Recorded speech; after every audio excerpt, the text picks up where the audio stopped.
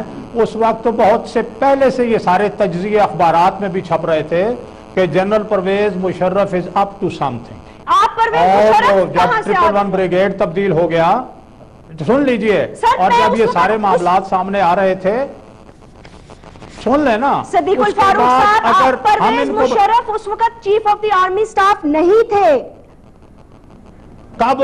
Phobia ہو گیا Musharraf phobia. یہ 97 کی بات نہیں کر رہے جی, یہ پرویز مشرف کی بات. ہاں اچھا جی, 92 کی بات. جی 92 کی بات میں واپس آتا ہوں. میں سمجھا آپ 97 to 99 کی بات کر رہے ہیں. نہیں, اس وقت آپریشن ہو ہی نہیں رہا تھا.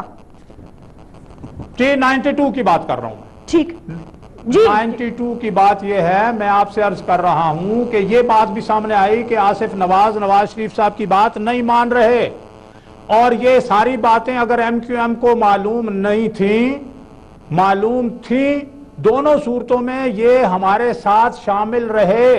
انہوں نے کمپنسیشن لیا. اگر یہ کمپنسیشن نہ لیتے, 97 میں شامل نہ ہوتے ہمارے ساتھ, تو ہم کہتے یہ بات آپ جو کہہ رہے ہیں یہ درست ہے. دوسری بات میں آپ سے عرض کروں کہ جنا پور کا نہ ہم نے ان پر الزام لگایا نہ کچھ. انہی جن بریگیڈیئر صاحب کا یہ ذکر کر رہے ہیں, انہوں نے یہ کہا کہ ایک آرمی کے میجر جنرل صاحب نے کچھ اخبار نویسوں کو بلایا اور جنا پور کے نقشے ان کے سامنے رکھے. کب نواز شریف صاحب نے ان پر الزام لگایا یا صدیق الفاروق نے الزام لگایا؟ یہ تو ٹوٹلی ارریلیونٹ بات ہے. اب آ گئی انٹیلیجنس ایجنسیز کی بات. میں آپ سے عرض کروں, دیکھیے کسی انٹیلیجنس ایجنسیز کی کچھ کتابیں جنہوں نے لکھی بھی ہیں, وہ بھی یہ کہتے ہیں کہ ہم پورا سچ نہیں بیان کر سکتے. جو بہت ایماندار انٹیلیجنس کا آدمی ہوگا اچھی پوزیشن پر, وہ 25% سچ بول سکتا ہے, 75% جھوٹ ہوتا ہے. اور جو کسی مشن پر ہو, پھانسنے کی, ٹریپ کرنے کی, وہ 100% جھوٹ بول رہا ہوتا ہے. اس وقت ایجنسی والے کہیں ممتاز ملک آ گیا جس کی بیک گراؤنڈ اتنی بری ہے اور جو کرپٹ ہے, فائنینشلی, انٹلیکچولی, مارلی کرپٹ آدمی, جو انڈیا چلا گیا.